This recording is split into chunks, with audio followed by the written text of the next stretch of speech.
नमस्कार प्यारे दर्शकों, मैं हूं कमल दुबे, आपका ज्योतिष मित्र सौभाग्य सलाह में आपका स्वागत करता हूं। मित्रों, पंच महापुरुष राजयोग में आज सस योग के विषय में चर्चा करेंगे। मित्रों, आपको हंस योग, मालव्य योग और भद्र योग के विषय में मैं पहले ही समझा चुका हूँ। आज सस योग के विषय में चर्चा करेंगे कि अगर किसी जातक की कुंडली में सस योग बनता है तो इस सस योग से उसे क्या लाभ होगा।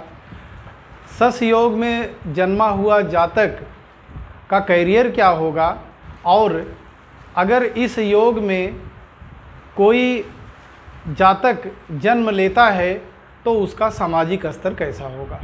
मित्रों, सबसे पहले आपको यह समझाने का प्रयास करते हैं कि सस योग बनता कैसे है। देखिए मित्रों, सस योग शनि देव की कृपा से बनता है। जब शनि देव अपनी स्वराशि या उच्च राशि में पहले घर में, चौथे घर में, सातवें घर में या 10वें घर में विराजमान होते हैं तो सस योग का निर्माण करते हैं। आप कुंडली के हिसाब से देखिए यह कुंडली एक डेमो कुंडली है। इस डेमो कुंडली में यह पहला घर है, यह चौथा घर है, यह 7वां घर है और यह 10वां घर है। अगर शनि देव 7 नंबर यानी तुला राशि में या अपनी स्वराशि मकर राशि में या अपनी स्वराशि कुंभ राशि में, इनमें से किसी में भी विराजमान होते हैं तो सस योग का निर्माण करते हैं। ठीक उसी प्रकार से चौथे घर में भी अब 7वीं राशि यानी तुला राशि, 10वीं राशि यानी मकर राशि, 11वीं राशि यानी कुंभ राशि, इनमें से किसी एक राशि में विराजमान होते हैं तो सस योग का निर्माण करते हैं। मित्रों, यदि शनि देव 7वें घर में 7 नंबर की राशि तुला राशि, 10 नंबर की राशि मकर राशि, 11 नंबर की राशि कुंभ राशि में विराजमान होते हैं तो सस योग का निर्माण करते हैं। इसी प्रकार से 10वें घर में भी 7 नंबर की राशि तुला राशि में, 10 नंबर की राशि मकर राशि में, 11 नंबर की राशि कुंभ राशि में, अगर इनमें से किसी एक राशि में विराजमान होते हैं तो सस योग का निर्माण करते हैं। अब जैसा कि मैंने आपको बताया कि 7वीं राशि जो होती है यह उनकी उच्च की राशि होती है। तुला में जब शनि देव विराजमान होते हैं तो उच्च की राशि होती है और सबसे अच्छा फल इसी तुला राशि में ही वो देते हैं। ऐसे ही उनकी मकर और कुंभ उनकी स्वराशि है। कुल 12 राशियां होती हैं। 12 राशियों में शनि देव को 2 राशियों का मालिक बनाया गया है। शनि देव मकर राशि और कुंभ राशि के मालिक होते हैं और विशेष करके 10वां और 11वां घर उनका होता है। 10वें घर से हम किसी अपने व्यवसाय को, अपने कर्म को करते हैं और 11वें घर से उसके लाभ को देखते हैं। देखिए मित्रों, शनि देव को कर्म फल दाता कहा गया है, शनि देव को न्यायाधीश कहा गया है। तो जैसा आप कर्म करेंगे वैसा ही शनि देव आपको फल देंगे। देखिए, कर्म, यह 10वां घर कर्म का स्थान है और इसके मालिक भी शनि देव हैं। 11वां भाव लाभ का स्थान है या हानि का स्थान है। अगर कोई भी व्यक्ति लाभ नहीं कमाएगा तो हानि कमाएगा। कहने का मतलब है कि शनि देव न्यायप्रिय हैं, जज की भूमिका में हैं। जैसा हमारा कर्म होगा वैसा ही वह फल देंगे। जैसे कोई भी जातक अगर अच्छा कर्म करेगा तो हमेशा उसको लाभ की स्थिति में शनिदेव रखेंगे, लेकिन वही जातक अगर लाभ कमाने के लिए कुछ न कुछ गलत करता जाएगा तो लाभ तो उसको मिलेगा नहीं, शनिदेव हमेशा उसकी हानि ही करते जाएंगे। अब यहाँ पे समझना यह भी है कि अगर किसी भी जातक की कुंडली में सस योग बनता है तो सस योग से लाभ क्या है।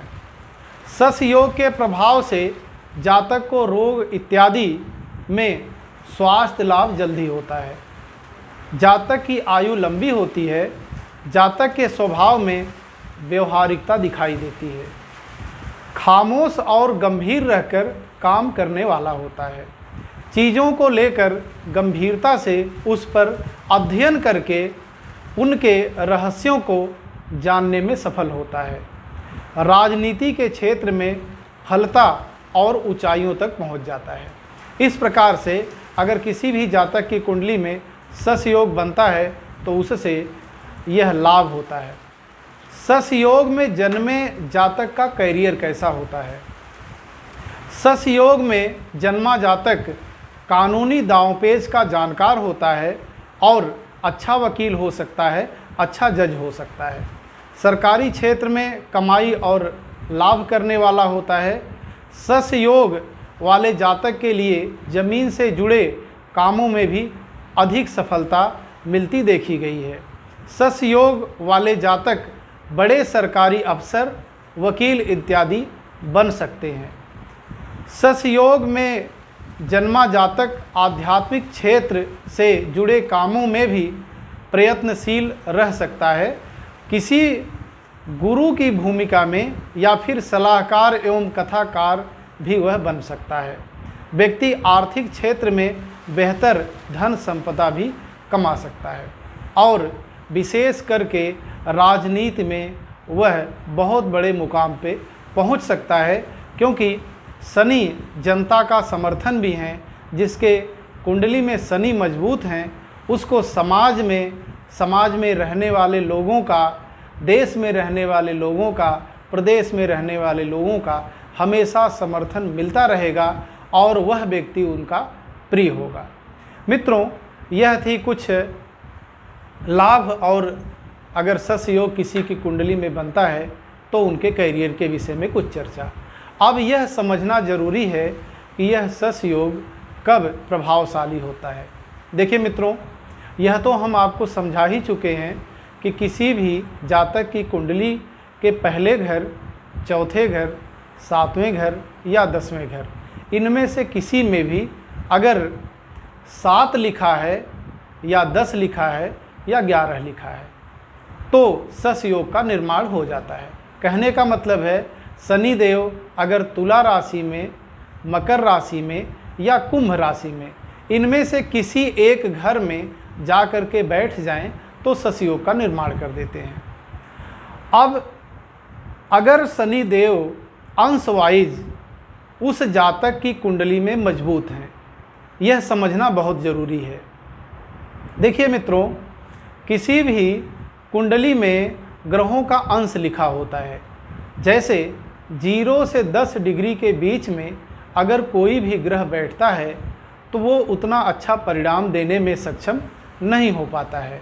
वही ग्रह अगर 10 से 20 अंश के बीच में विराजमान होता है तो वह अपना सर्वोच्च फल देता है, और वही ग्रह अगर 20 से 30 अंश की डिग्री पर विराजमान होता है तो उसके फल में थोड़ी सी कमी आ जाती है। एक तो यह बड़ा फैक्टर हुआ अंश का कि कोई भी ग्रह अच्छा फल तब देगा जब वह अंश में मजबूत होगा। मजबूती की स्थिति मैंने आपको समझा दी। दूसरी स्थिति बनती है अगर वह ग्रह अपने मित्र ग्रहों से दृष्ट हो।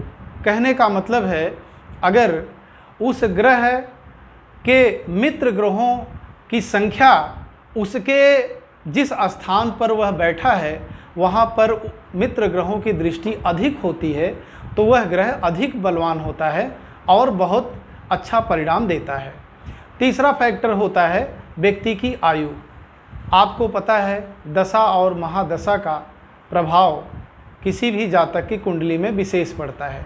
जैसे सस योग का निर्माण किसी भी जातक की कुंडली में हुआ और यह सस योग यानी शनि की महादशा 20 वर्ष से 40 वर्ष के बीच में शुरू होती है तो यह ज़्यादा प्रभावशाली होगा, क्योंकि 20 वर्ष से 40 वर्ष की एक ऐसी उम्र होती है जिसमें व्यक्ति अधिक से अधिक परिश्रम करता है और अपने करियर को लेकर के, अपने सामाजिक स्तर को लेकर के उसमें वह बढ़ोतरी करता है। दूसरा, अगर यही ससयोग 50 वर्ष के बाद बना तो बहुत अधिक उसका प्रभाव उस जातक को नहीं मिलेगा, या अगर यही ससयोग उसके जन्म लेने से शुरू होता है तब भी उसका प्रभाव उस व्यक्ति को नहीं प्राप्त हो पाएगा। कहने का मतलब है मित्रों, देखिए किसी भी योग अगर वह अच्छा बनता है या बुरा बनता है उसके लिए आपको प्रयत्न भी करना पड़ेगा। अगर आपके कुंडली में सस योग बना है या ऐसा कोई भी बड़ा योग बना है और आप यह सोच करके बैठ जाएं कि मेरे कुंडली में तो सस योग बना है, मेरे कुंडली में तो मालव्य योग बना है, मेरे कुंडली में तो हंस योग बना है, मेरे कुंडली में तो रोचक योग बना है, या मेरे कुंडली में तो गज केसरी योग बना है, मुझे काम करने की ज़रूरत नहीं है, मैं तो वैसे ही सफल हो जाऊंगा।